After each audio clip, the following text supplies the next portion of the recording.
puede ayudarte en tu tormenta y en mi tormenta, yo tengo que tener una visión correcta de cómo es Dios. Bueno, y en su bondad me ampara. En estos tiempos de incertidumbre, la única fuente creíble es la inmutable palabra de Dios. Pero no importa que se me hunda un pie en el mar, que se me hunda el otro y que beba agua, de ahí me va a sacar Dios. Nunca antes había sido tan necesario un consejo pastoral en nuestro mundo cambiante como hoy. Entonces, cuando nosotros ponemos juntos lo que vemos, lo que oímos, lo que experimentamos, el resultado es cómo actuamos, lo que elaboramos y cómo hacemos las cosas. La hora pastoral. Este y todos los lunes a partir de las 7 de la noche, hora centro, solo por Cofasa Estéreo y Facebook Live. Construyendo Familia Sana. Hola, ¿qué tal? Gracias por estar en Construyendo Familia Sana. Mi nombre es Jaime Lechuga, aquí patinando desde temprano, ¿verdad? ¿Cómo le va? Mucho gusto de saludarlo. Un buen domingo, un buen lunes. Espero que esté teniendo una semana ya muy productiva y que pues como cada lunes estemos nosotros aquí dispuestos a poder compartir algo acerca que nos ayude a mantener, construir una familia mejor, una familia sana. Mi nombre es Jaime Lechuga, tengo el gusto de poder estar con usted en esta oportunidad. Y bueno, el día de hoy, como cada lunes, tenemos otro tema a través de la hora pastoral y estoy seguro que este tema el día de hoy va a estar buenísimo porque vamos a estar aprendiendo conceptos que nos ayuden a poder estudiar la Biblia de una forma más productiva y poder venir y poder tener eh, algunas formas quizá un poquito diferentes como que muchas veces estamos acostumbrados a oírlas. Por eso es que precisamente nos hemos reunido aquí una vez más, mi buen amigo Diomedes Franco y mi buen amigo Ramón Cordero para poder hablar acerca de este tema que es tan importante. ¿Cómo estudiamos la Biblia? Caballeros, ¿cómo estamos? Estamos muy bien de este lado. Qué bueno. Estamos bien, ¿y ustedes? Pues Esperando bastante que nuestros oyentes estén mejor. Gracias por este concepto. Y tal y como lo dijimos, ¿verdad? Vamos a estar hablando hoy acerca del estudio de la Biblia y creo que es necesario poder venir y empezar a platicar. Diomedes, introduzcamos el tema el día de hoy. Sí, Jaime, qué bueno que podemos estar aquí. Es un privilegio poder tener algo a este nivel para compartir nosotros juntos y ofrecerlo a nuestra preciosa llamada audiencia. Estamos muy contentos. Tú sabes que este tema del estudio de la Biblia para mí es muy importante porque dependiendo cómo uno se acerque a un libro, a lo que creemos en Dios, ¿verdad? Como la Biblia, dependiendo como tú te acerques a ella, va a tener los frutos y los resultados en la vida. Porque es un libro completo en todos los frentes del individuo. Te da buenos consejos.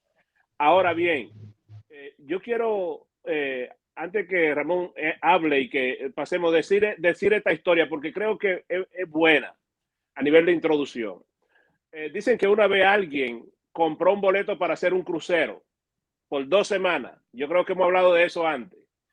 Y este hombre se va al crucero, pero antes de irse, de abordar el crucero, compró muchas galletas o cookies. Y de esas duras que no se dañan, ¿verdad? Y compró quesos duros del que no necesitaba ser refrigerado. Y lo puso todo ahí. Y durante la gente estaban en los buenos restaurantes del crucero y en los buenos buffets, él se iba a su habitación a comerse las cookies y a comerse el queso duro. Entonces duró 2 semanas y 15 días en el viaje, la gente comiendo mucho, sacándose fotos, gozando. Cuando le faltaban solo 2 horas para arribar a su destino final, alguien se acercó y le dijo, pero mi amigo, nunca lo vi en los restaurantes. No lo vi disfrutando en los buffets. Y él dijo, no, porque solo compré el boleto para hacer el viaje, no para los restaurantes. Y esa persona dijo, no, si cuando usted compró el boleto tenía todos los beneficios del crucero. Y dice la historia que el hombre se mandó y trató de comer lo más que pudo, ir a la mayor cantidad de restaurantes, pero en 2 horas llegaba a su destino final. Pasó 2 semanas pasando hambre, sufriendo cuando tenía de todo en abundancia. Yo creo que muchas veces nos pasa algo parecido a lo que tenemos la Biblia. Es un libro lleno de riquezas. Es un libro que tiene realmente lo que necesitamos para tener paz, para tener unas emociones sanas. Posiblemente estamos haciendo el viaje en la parte más primitiva y dolorosa nuestra. Y al final tal vez vamos a reaccionar como el hombre aquel de la cruz, al final. Y yo espero que este programa nos ayude a reaccionar y hacer el viaje disfrutando de los beneficios que tenemos como lectores de la Biblia. Qué interesante esa introducción. Ramón, ¿cómo miramos este asunto de la Biblia? Mira, la Biblia, iniciando por lo que podría ser una definición, hay que verla como una colección de libros, que es justamente lo que significa ese término de Biblia. Es una biblioteca, es un conjunto de libros que se han escrito en diferentes épocas por diversos seres humanos que se han sentido o han sentido el llamado para expresar lo que la divinidad ha querido en su momento oportuno, acorde con la realidad de la sociedad de la época, tomando en consideración sus costumbres, sus lenguas y la realidad de la cosmovisión de las personas que fueron escribiendo. Es importante tener pendiente que hay diversas creencias sobre lo que es la Biblia. Por ejemplo, tenemos creyentes que entienden que la Biblia ha sido dictada textualmente por la divinidad o por Dios. Otros consideran que la Biblia es la palabra de Dios. Otros entienden que la Biblia contiene la voluntad expresada de la divinidad para la regeneración, para el reencuentro y para el retorno del hombre a su morada eterna.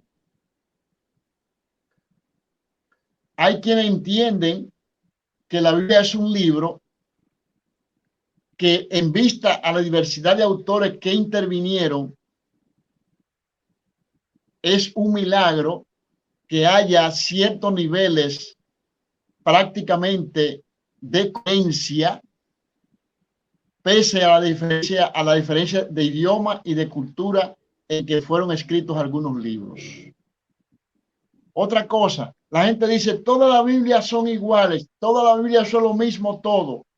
Debemos también a nuestros oyentes decirle que cuando usted coge una Biblia Reina Valera y la compara con una Biblia Jerusalén, Nueva Jerusalén, o una Biblia latinoamericana, no hay diferencia entre una Biblia y otra. Y es importante marcar el hecho histórico en que esa diferencia se marcó. Por ejemplo, cuando ocurrió la reforma luterana, entiéndase que antes de Martín Lutero había estado Juan Hus, Juan Wycliffe y otros.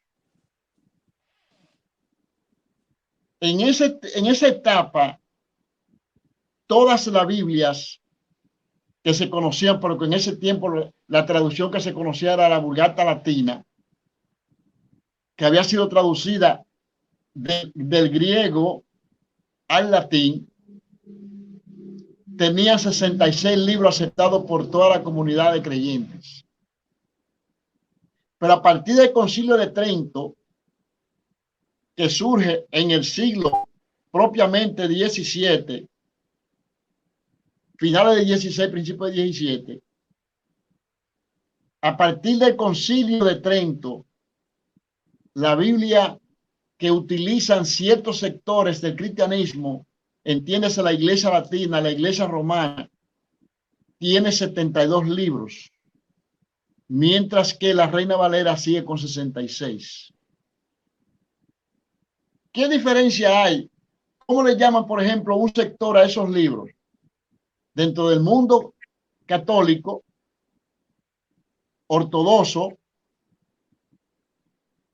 y otros grupos, a esos libros le llaman deuterocanónicos, que quiere decir de segunda inspiración. En el mundo evangélico, a esos libros se le llama apócrifo, que significa no inspirado. Ahora bien, ¿qué es importante de esos libros para nosotros, los que vivimos en Occidente y que nos identificamos con ese tipo de cultura? Hay informaciones en esos libros que te permite entender mejor el contexto histórico de la entrada del Nuevo Testamento y el distanciamiento del Antiguo Testamento. ¿Qué quiero decir con esto? Por ejemplo, el último libro del Antiguo Testamento, según la Reina Valera, es el libro de Malaquías. Prácticamente 500 años antes del surgimiento del Nuevo Testamento. Pero el último libro o los últimos libros en eso deuterocanónico o apócrifo son los libros de los Macabeos, que narran acontecimientos del siglo II antes de Cristo. Independientemente de que se acepte o no su inspiración divina o no, esos libros son importantes leerlos como cultura. Como cultura es importante leerlo. Y hay algo interesante que debe saber el creyente. Por ejemplo, el libro de sabiduría que está dentro de esos libros es el libro que más ataca la idolatría. Oigan bien, ningún otro libro del Antiguo Testamento ataca la idolatría con tantas informaciones como el libro de sabiduría. Otro dato, en el libro de Eclesiástico que está dentro de esos grupos de libros,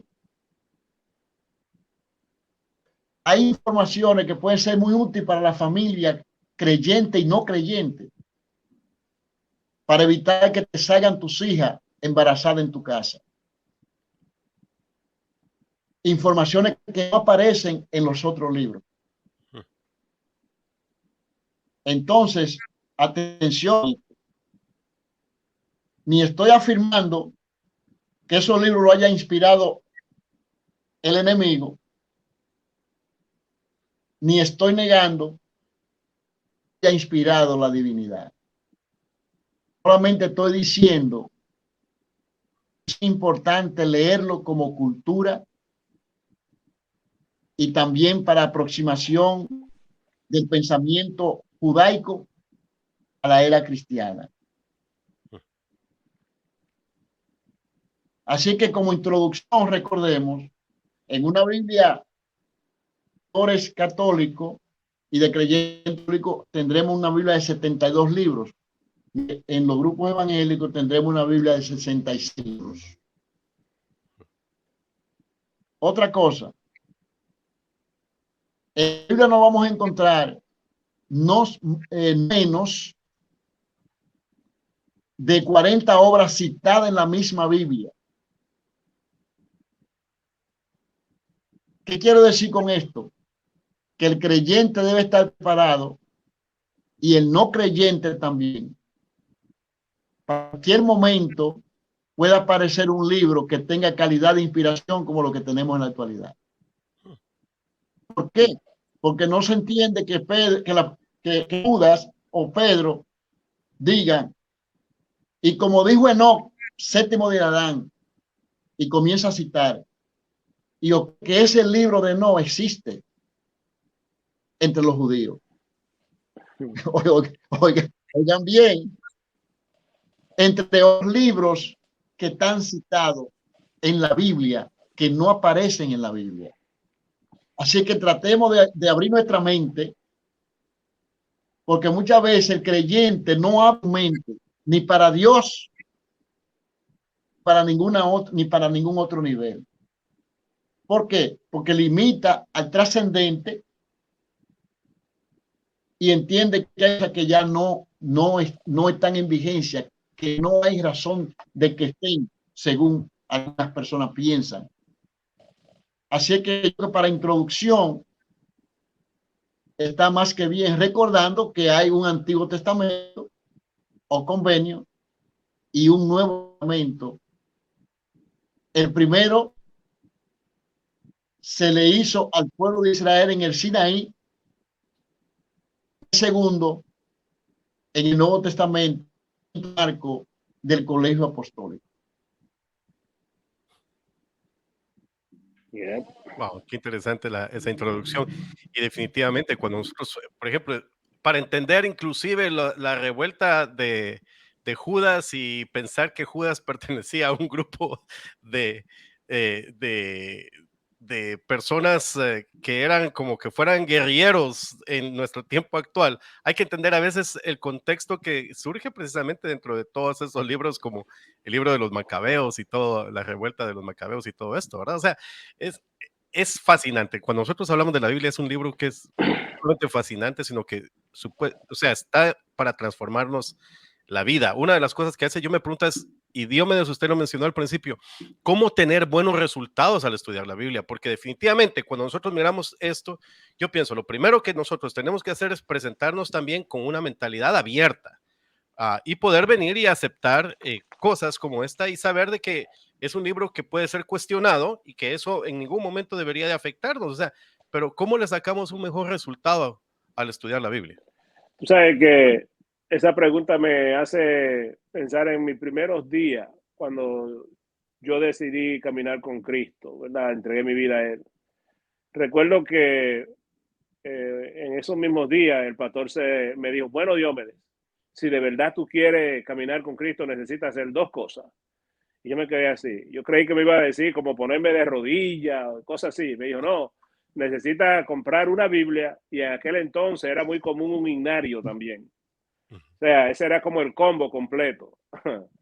Y yo recuerdo que tenía un dinerito en mi cartera, saqué el dinero que tenía para la Biblia y para ese himnario, y él me lo trajo el próximo fin de semana.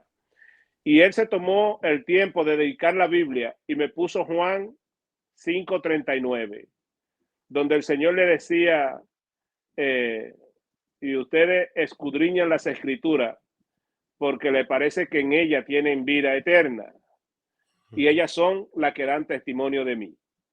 Y yo, tú sabes, esa fue la parte linda que me pude relacionar con la Biblia, por ver el testimonio que ellas mismas dan de Cristo. Y porque para mí ahí estaba expresado la voluntad del Padre que me oferta una vida eterna. Tú sabes, y con ese entusiasmo, pero yo tenía mucha dificultad porque no entendía que era una biblioteca, como decía Cordero hace un rato. No entendía que era un libro que debía, que tiene los estándares de todo lo que tiene que ver una obra literaria. Entonces yo menos sabía que había un Antiguo y un Nuevo Testamento, y que dentro de cada testamento de eso, convenio, habían otros fragmentos, ¿verdad? Habían otras divisiones. Pero con todo eso, con toda mi ignorancia, mi acercamiento y el deseo de que Dios me ministrara, que hablara mi vida, que yo quería aprender más de la voluntad de mi Padre para parecerme cada día más a Él, fue una experiencia muy, muy, muy buena. Yo pienso que un buen acercamiento a la Biblia, una forma que nos puede dar buenos resultados, es que nos acerquemos con un corazón dispuesto a que Dios nos ministre sobre todas las cosas, y que podamos tener un plan, pero un plan que sea objetivo. Un día de esto, Cordero y yo hablábamos de que la gente piensa que es una buena dinámica, y yo he escuchado personas decir, yo tengo una dinámica muy buena para estudiar la Biblia, y cuando le pregunto, ¿y cuál es tu dinámica? Que yo la cierro y la abro, y a donde salga abierta ahí la leo. Y tú sabes, eso no es un buen plan, eso no es una buena forma para leer la Biblia. Una vez que yo sé que tiene un Antiguo Testamento que tiene un Nuevo Testamento, yo debo de acercarme a la Biblia de una manera más objetiva y ver cuáles son los libros, cuáles son las cosas que en este tiempo de mi vida debo leer. Hay personas que leen la Biblia 2 veces, 3 veces por año, pero está bueno la información, pero que podamos hacerlo de manera más objetiva, que pueda yo decir, bueno, hoy leí la Biblia y esto fue lo que aprendí. Esto fue lo que dejó para mí, para mi familia. Esto fue lo que dejó para ser un mejor empleado, un mejor vecino. O sea, leer la Biblia porque ellas son las que dan testimonio de Cristo y porque ellas son las que, como para nosotros, nos tienen el manual de cómo podemos vivir hacia esa vida eterna. Definitivamente, cuando nosotros miramos ese asunto, eso es interesantísimo. Y estoy pensando en aquel caso aquel chiste que dice aquel que cuando abrió la Biblia, dice que dijo, yo voy a hacer, Señor, lo que tu palabra dice, y abre la Biblia y pone el dedo. Y dice, y Judas se ahorcó. Dijo, Ay, no, ay, Señor, ese es el diablo que me está hablando. Pero luego lo vuelve a abrir y dice, ahora sí, Señor, háblame. Y le pone el dedo y dice, lo que vas a hacer, hazlo pronto. Entonces lo volvió a cerrar. Hay cosas que definitivamente uno dice, bueno, necesitamos entender de que la Biblia nos enseña, sí, pero tenemos que ser coherentes en la manera en que hacemos las ay, cosas. Y entonces es muy importante por eso mismo, para poder tener buenos resultados en la palabra de Dios, tenemos que escuchar buenos consejos. Así que, Ramón, algunas otras cosas que podamos hacer nosotros de cómo obtener buenos resultados al estudiar la Biblia.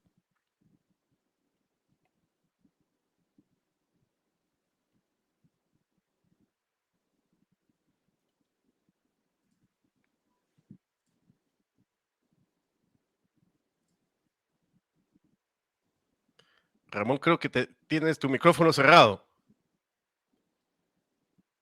Lo primero es que para usted estudiar y lograr entender un libro donde han intervenido tantos autores en diferentes épocas que manejan temática lineal y otras veces una temática que da de manera circular, que va y viene sobre las informaciones y que te pone en conexión un libro de Ezequiel o un libro de Ezequiel o un libro de Daniel o de Zacarías, te interconecta con los símbolos apocalípticos. O te encuentra con la escena del Edén, de la primera pareja, y luego te encuentra en el Nuevo Testamento, en las epístolas paulinas, una serie de informaciones sobre ese tema. Entonces, ¿qué es recomendable para que la persona tenga resultados? Si usted no pertenece, imaginémonos que alguien que no pertenece a ninguna religión nos está escuchando.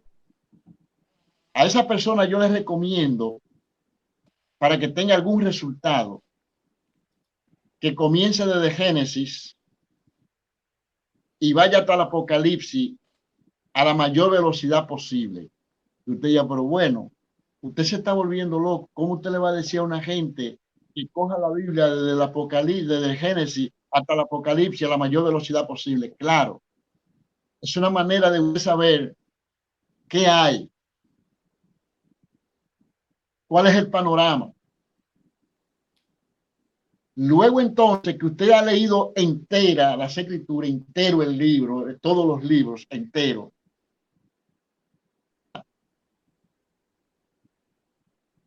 Entonces, ahora de nuevo, despacio. Y si a usted lo que le interesa saber es las enseñanzas del maestro, entonces usted se va al monte. Le interesa saber cuáles fueron las enseñanzas que todo el mundo acepta que el maestro dio. Usted va al monte, pero tenga pendiente que para usted lograr entender el discurso del sermón del monte, tiene que tener dominio por lo menos del libro de Deuteronomio. Oiga bien, ¿por qué? Porque lo que el maestro allí en el aflorinato y la Torá son los primeros 5 libros del Antiguo Testamento. Pero cada que él maneja demanda una detención reflexiva. Bienaventurados porque de ellos los cielos. Eso es para detenerse. Eso es para pensarlo. Eso es para reflexionar. Y usted me diría, no, es mejor que él tenga una iglesia y que el pastor sea que lo explique. Y si el pastor que está en la iglesia es analfabeto de la Biblia, pastores, ¿ustedes creen que podrá entender el mensaje del maestro del Sermón del Monte? Me excusan que no persigo ir a ningún pastor en particular de ninguna iglesia, pero ustedes bien saben que hay cantidad de gente enganchada a pues, no se han molestado nunca en leer la Biblia desde Génesis hasta el Apocalipsis. Y por muy gran maestro que usted sea, si usted no conoce un libro como es la Biblia, yo dudo de que usted pueda interpretar un pasaje del Nuevo Testamento correctamente. Pero usted me traería a la colación. Y usted no recuerda cuando iba Felipe y que luego se montó en aquel carruaje de aquel señor que iba leyendo y le preguntó, ¿entiende que lee? ¿Cómo voy a entender si no hay quien me lo explique? El individuo necesita explicación, pero ¿quién se la va a dar? Ustedes que vieron hermenéutica recordarán una declaración que decía que todo texto fuera del contexto es un pretexto. Provoca pretexto. Entonces, ¿cuál es el contexto general de cualquier pasaje de la Biblia? ¿Es la Biblia entera? Bien, el contexto general, porque hay un contexto arriba y hay un texto más amplio que Pedro, Mateo, de Lucas. Pero ustedes creen que es posible coger un versículo del Apocalipsis o del libro de Zacarías o del libro de Daniel o del libro de Ezequiel sin usted tener un conocimiento, aunque sea elemental, del simbólico de la Biblia? Oiga bien lo que le estoy diciendo aquí. Entonces, conocer la Biblia, recomiendo que si usted es un creyente de una iglesia X, comience por el Sermón del Monte. Y luego siga con una Biblia que tenga en rojo todas las que son las palabras de Jesús y su caminar.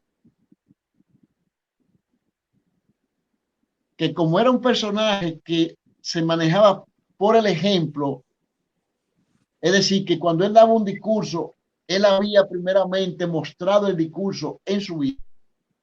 Entonces, por ahí que hay que comenzar. Y además de esa capacidad, esa peripecia, esas condiciones de cuando a él hacen preguntas,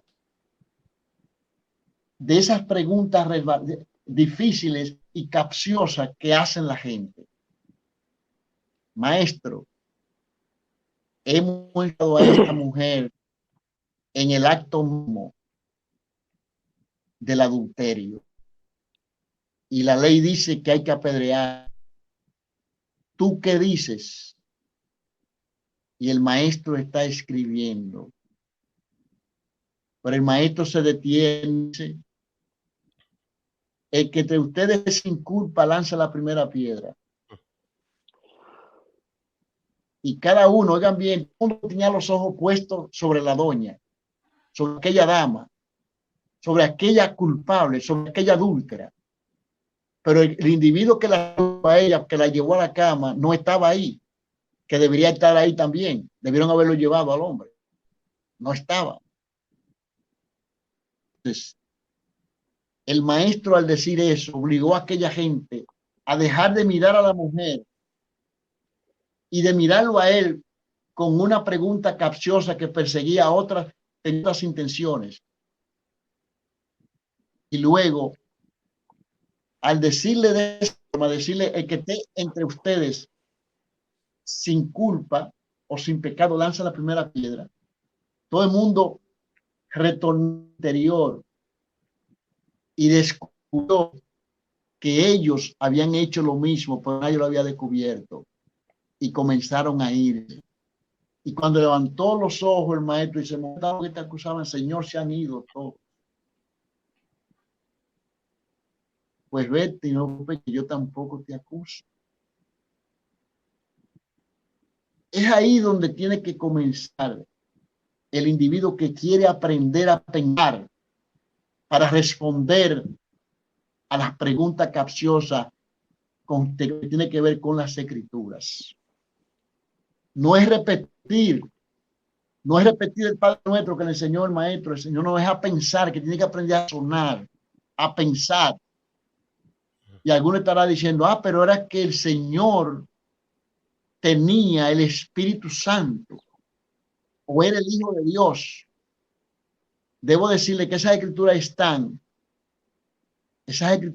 hechas para que lo entienda todo aquel que tiene un rayo de luz en su interior. Porque esa luz está en tu interior y te fue dada en tu interior y emana de tu interior y fue proclamada desde tu interior hacia afuera.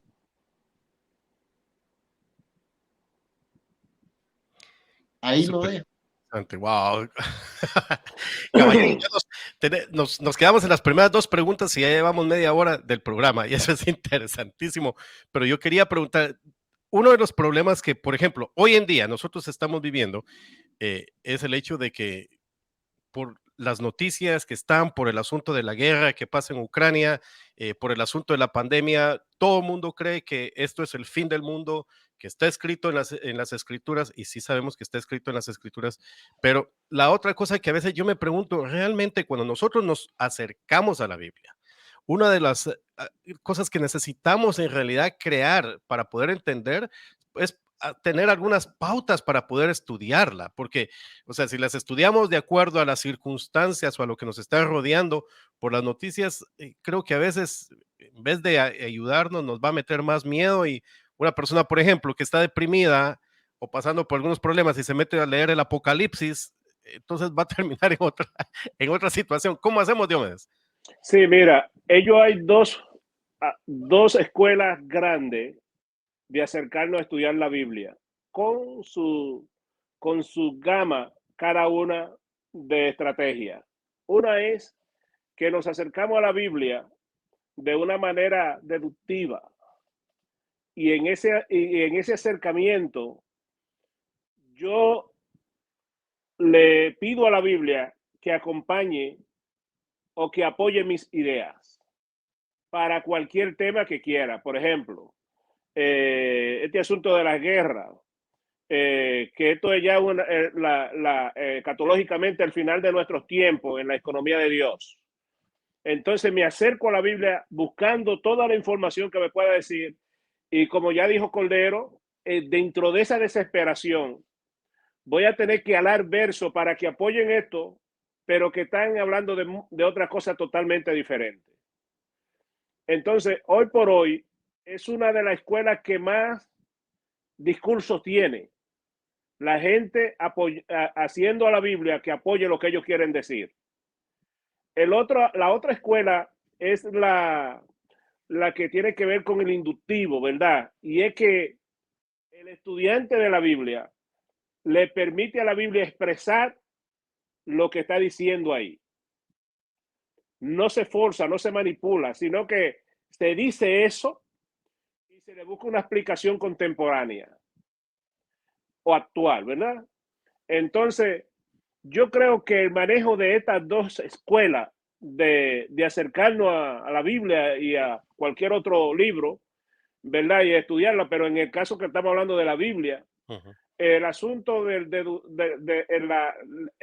acercamiento deductivo nos está haciendo daño porque hay muchas formas, como se dice, cada quien piensa diferente, hay muchas formas de ver el mundo, cada quien opina como le parece, pero mientras todo eso se hace, solo tenemos una Biblia. Entonces, se le está exigiendo a la Biblia que tenga y respalde la opinión de cada uno. Yo creo que definitivamente el Señor viene en todas las épocas. Algo sucede que los hombres y las mujeres de Dios de esos tiempos entienden que el Señor está más cerca que nunca.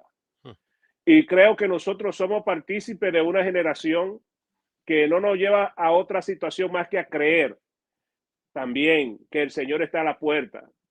Ahora, yo soy de la idea de que Dios no va a mover su programa, su plan, su economía, lo que Él planificó desde la eternidad, por ninguna desesperación ni desorden que nosotros los hombres hagamos.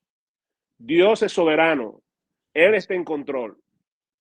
Y aun cuando todos nosotros nos echemos en una olla y nos friamos como chicharrones, eso no va a hacer que Dios se desespere. Dios está en control. Y creo que Él va a venir no cuando nosotros no podamos enfrentar las situaciones de este mundo, sino cuando Dios en su soberana voluntad lo decida. Él lo va a hacer. Yo creo que Él viene pronto. O sea, no es que estoy renuente a esa realidad, pero entiendo que ese Dios que esperamos fue el que dijo que un día es como 1000 años y 1000 años como un día. Y vamos a ir en pros de eso. Estamos listos que si Él viniera hoy, qué bueno. Pero posiblemente si mis nietos crecen y mis bisnietos, también qué bien. Tenemos que prepararnos y enfrentar la vida para los que vienen. Interesante. Ramón, ¿cómo pensamos este asunto de las pautas que nos enseña la Biblia para poderlas estudiar? Mira, lo primero es que hay que estar claro. Desde los tiempos de los apóstoles, ya había gente que se daba la tarea de decir que el tiempo del fin había llegado.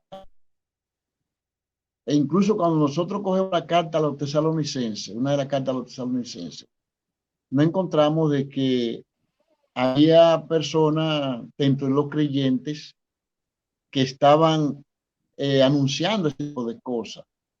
Por lo que el apóstol Pablo se da la obligación de escribir de nuevo e informarle a los hermanos una serie de acontecimientos que tienen que ocurrir antes de eso.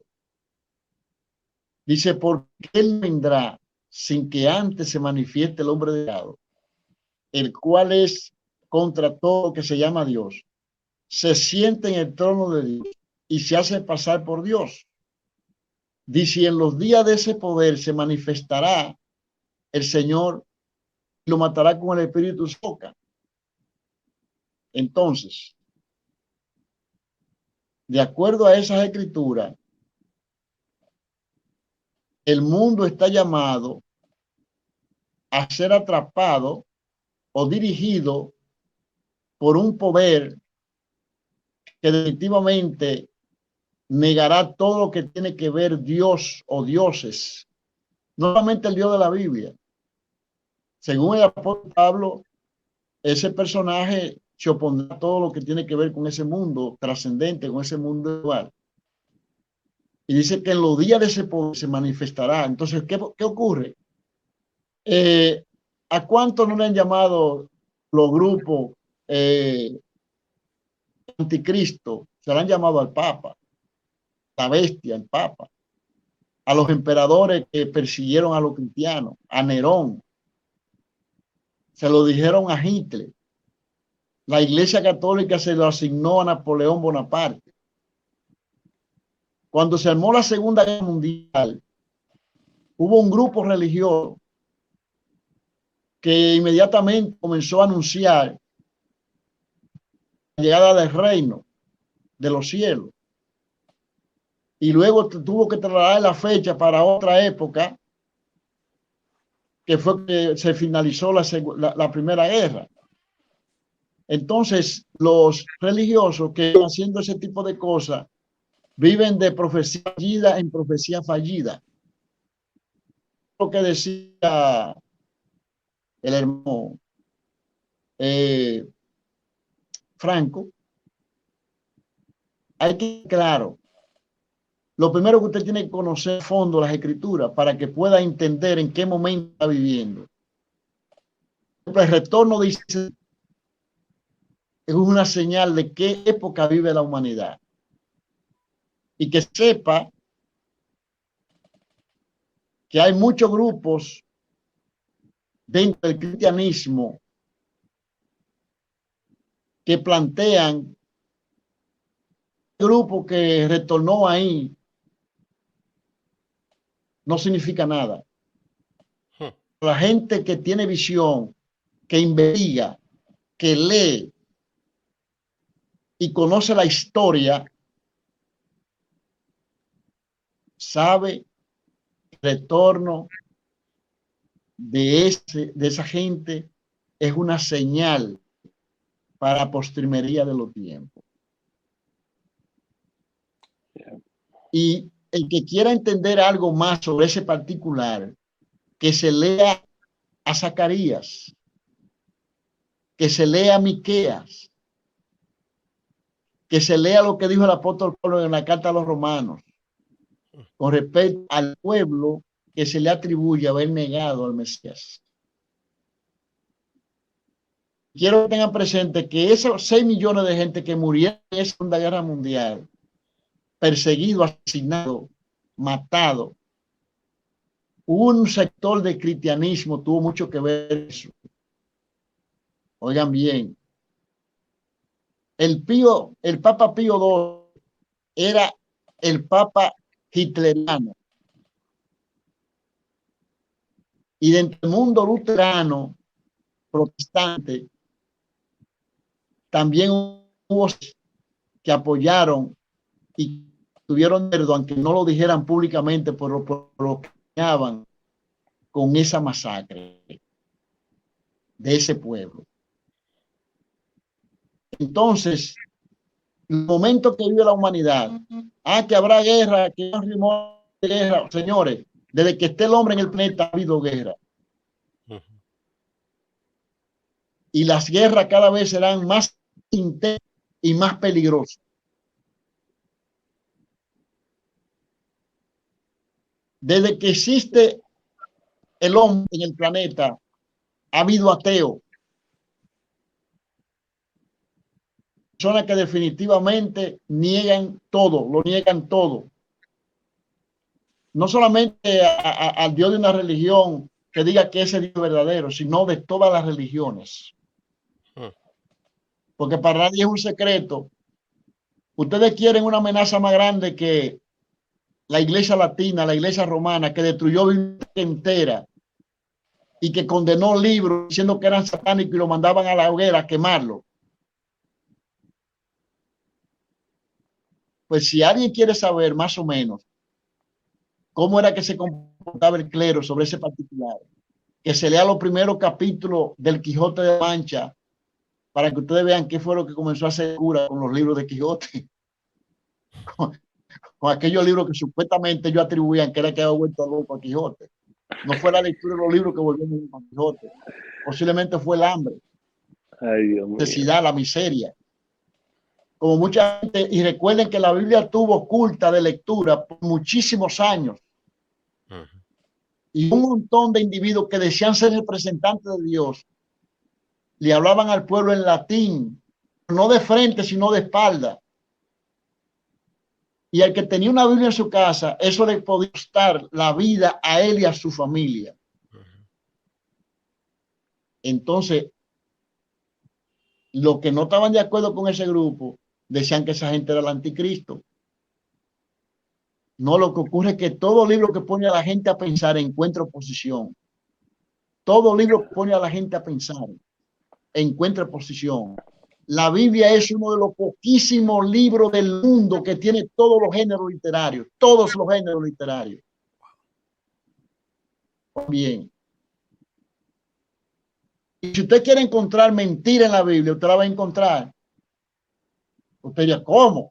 Que usted me va a decir que yo voy a encontrar una mentira en la Biblia. Sí, porque si usted no sabe de literatura, dice que había un hombre que tiene una puntería tan grande que tiraba una piedra y le daba a un pelo del cabello, a una distancia ahí.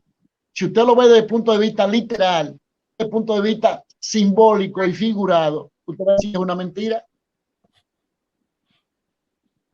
Oigan bien, usted quiere parábola, usted lo va a encontrar en la Biblia.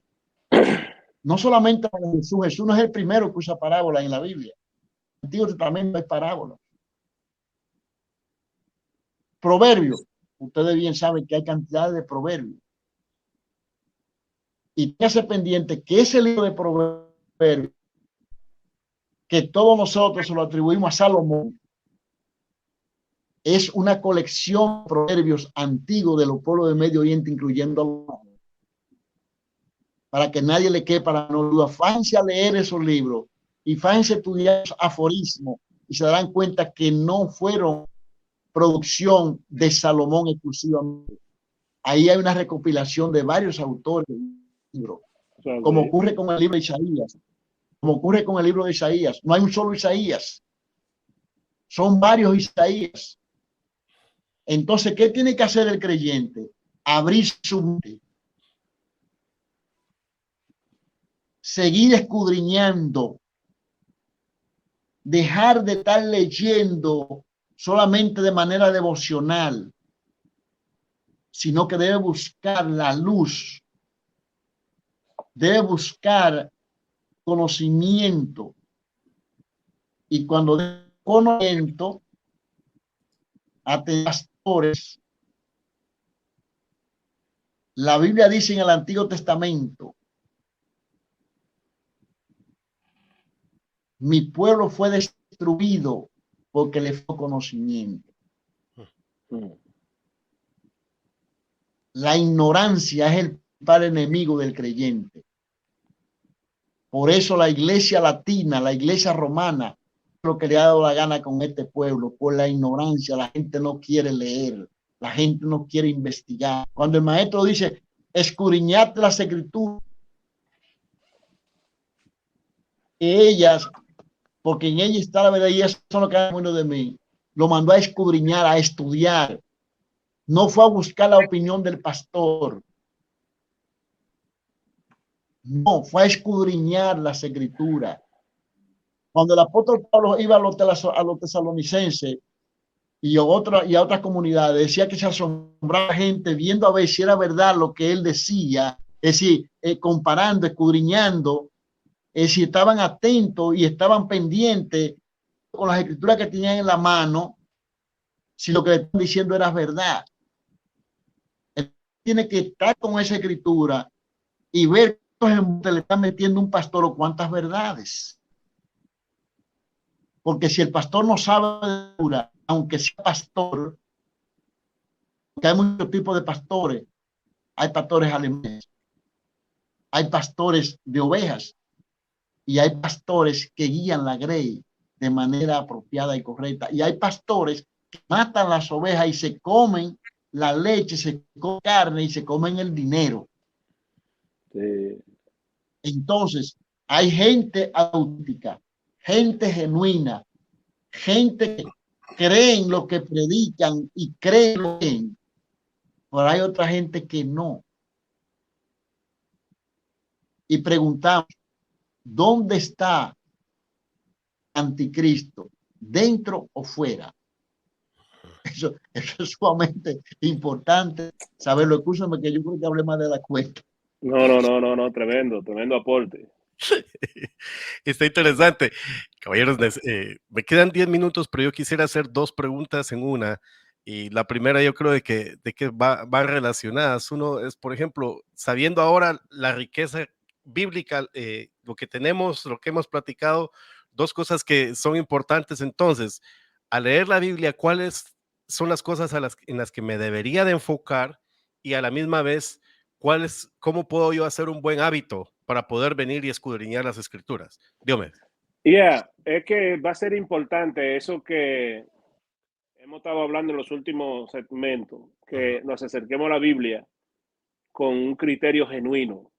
Ahora, cuando yo tengo una parte de la Biblia delante de mí, quiero recomendar estas herramientas momentáneas y que han dado muchos resultados, ¿verdad? Que uno se pueda preguntar de entrada, ¿qué es lo que se encuentra aquí? ¿Qué es lo que estoy leyendo? Y hacer todo lo que sería una investigación de observación. ¿Qué es lo que estoy observando? ¿Qué es lo que está? ¿Por qué dijo el escritor esto? ¿Dónde lo dijo? ¿Cómo tuvo la situación? ¿Por qué razón? ¿A quién le mandó esto? ¿Qué era lo que estaba pasando en el mundo del escritor cuando escribe esto? Tú sabes, toda esa pregunta la debo observar y, por ejemplo, ¿cuáles eran las costumbres de ese entonces? ¿Cómo era la política? ¿Cómo estaba la economía de esos tiempos? El otro día hablando yo creo que era con Cordero, estábamos hablando acerca de cuando que hay una porción de la Biblia que dice que no se cae ni un pelo de nuestra cabeza sin que el Señor tenga cuidado de eso. Y eso se ha visto como que habla de la fidelidad de Dios. Pero hablando con Cordero el otro día, fue interesante de que no necesariamente habla de la fidelidad de Dios, sino de un contexto histórico en la vida de servidumbre. Entonces, tú sabes, pero si tú no observas, tú puedes dar por sentado lo que alguien dice. Ahora, una vez que estoy observando qué es lo que se encuentra aquí, qué es lo que está pasando, y lo hago en cada porción que lea, la segunda cosa que debo hacer o preguntarme, ¿qué significado tiene esta porción? ¿Qué es lo que este versículo está diciendo? ¿O qué es lo que todo este capítulo está diciendo? ¿Qué es lo que todo el libro quiere decir? Y me hago una serie de preguntas para investigar eso.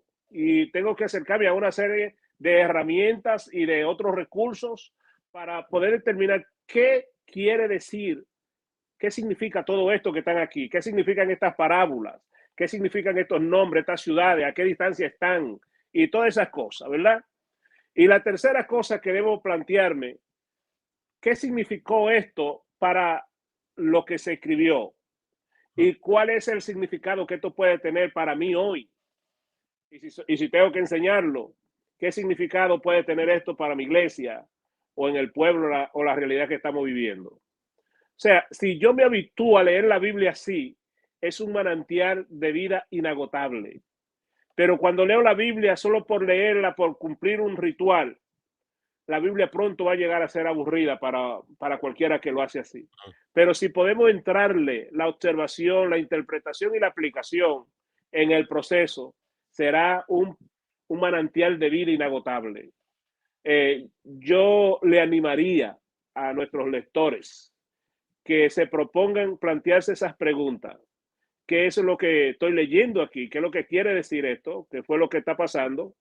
¿Y qué significa esto que están diciendo esta gente aquí? ¿Qué significa esta figura? ¿Qué significa esta parábola? ¿Por qué dijo esto? ¿Por qué no aparece el nombre de nadie en toda la expresión? ¿Qué es lo que está diciendo de Dios? ¿Qué es lo que está diciendo de la humanidad esta porción? Tú sabes. Y al final, ¿cuál era la aplicación que Dios quería darle a su pueblo, a esa gente en ese tiempo? Entonces, ¿qué es lo que esto va a significar para nosotros hoy, en el 2022? Qué Sí, interesante eso, porque, o sea, recuérdese que el tema del día de hoy es el estudio de la Biblia. No estamos hablando cómo leer la Biblia. O sea, cuando alguien está hablando de cómo leer, bueno, yo puedo empezar por los salmos. No, estamos hablando de un estudio, de cómo usted puede estudiar la Biblia desde una perspectiva seria y, por supuesto, sacarle el mejor provecho. Ramón. Mira, lo que acaba de decir Franco, hermano Diomedes, es algo que hay que estar muy pendiente. Porque cuando usted está frente a un pasaje de cualquier libro considerado sagrado, no solamente de la Biblia, porque el único libro que se tiene como sagrado del cristianismo para el cristiano es la Biblia. Pero recordemos que los musulmanes tienen Corán, que para ellos es sagrado como la Biblia. Pero ocurre que los hindúes también tienen su libro sagrado. Los mormones, además de la Biblia, tienen su libro sagrado. Y así por el estilo. Pero en este caso que estamos hablando específicamente de la Biblia, usted debe detenerse cada vez que está frente a un pasaje y hacerse esta interrogante. ¿Qué enseña esta escritura? ¿Por qué? ¿Cuándo se expresó esto? Y como dijera el hermano, ¿en qué contexto histórico, sociopolítico, socioeconómico? De la perspectiva psicológica, ¿en qué aplica esto a mí? Porque a veces usted está leyendo algo en un libro y dice, oye, pero esto parece que fue a mí que me lo mandaron. Sí. Por ejemplo, cuando la gente dice que lee la Biblia se vuelve loco. Nadie se ha vuelto loco por leer la Biblia ni ningún otro libro. La gente se vuelve loco porque lo que lee choca con su realidad y él no está dispuesto a cambiarla. Y entonces su mente se divide. La mente se divide. Y el individuo está dudoso si lo que está haciendo es correcto o si aquello dice es verdad y lo mío es lo incorrecto. Pero cuando un individuo va con una disposición y está buscando una información, un mensaje, un discurso que le ayude al giro de su vida, entonces no hay ningún tipo de problema. Ahora, si usted es una gente que se pone a leer la Biblia haciendo ayuno quilétrico, y no en contra de que la gente que desee que tenga visión de ayunar lo haga, pero esa cuestión de comenzar a hacer ayuno kilométrico, la gente lo primero que hace es una evaluación médica, a ver si está apto para entrar en eso. Porque si usted es un individuo de diabetes, si usted es una persona que sufre de alta presión,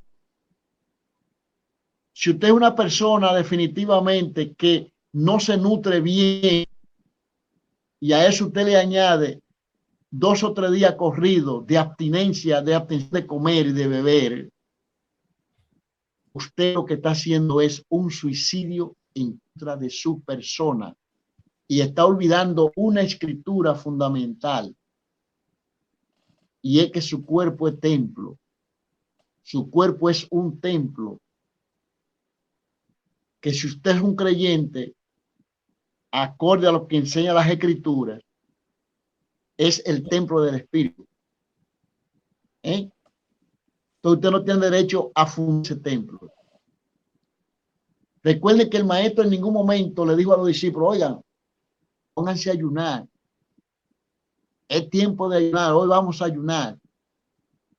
No, los discípulos le trajeron al maestro, maestro, pero yo veo que Juan y su discípulo ayunan, ¿por qué nosotros no ayunamos? Oigan bien, Juan era un individuo que con el ejemplo fue como el maestro, señor no a orar, pero ellos lo veían que cada rato se distanciaba y se ponía a orar. No anduvo con el discurso, ustedes tienen que orar, ustedes tienen que ayunar. No, no, no. Él le dijo, llegará el tiempo en que ustedes lo harán. Ahora el maestro el maestro no se paró para decirle, miren, tal gente y tal gente no tiene ayuda, porque como usted tiene sentido común, como usted tiene un cerebro que es para que lo use, y como la ciencia está ahí es para que usted la utilice, Usted tiene que, si usted está en condición de correr, si usted está en condición de ayunar y si usted está en condición de abstenerse. Ustedes se imaginan lo que pasa si un día sin beber agua, que hay gente que llega a ese fanatismo. Eso es peligroso. Eso es peligroso. Entonces, hay que aprender en el contexto por qué se dijo eso, a quiénes se le dijo, qué se persigue y qué aplica de eso a mí. Aquí hay congregaciones que se han dividido por un paño en la cabeza.